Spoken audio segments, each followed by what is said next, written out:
how to tie the Siberian Evenk Hitch.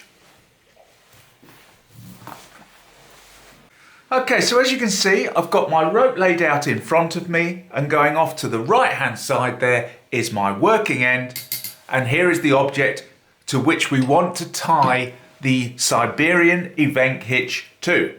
So the first thing we do is we get hold of the cordage and we pass it around the back of our object like so, and pull enough through to actually tie the knot itself.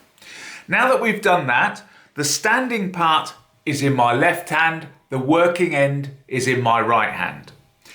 What I do now is just pass both, so that passing over my left hand. I then take the working end and I pass it round underneath the back of my hand.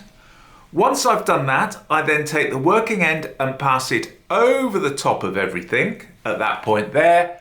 And then once I've done that, dive down underneath and pull that working end through so it comes out on the right hand side.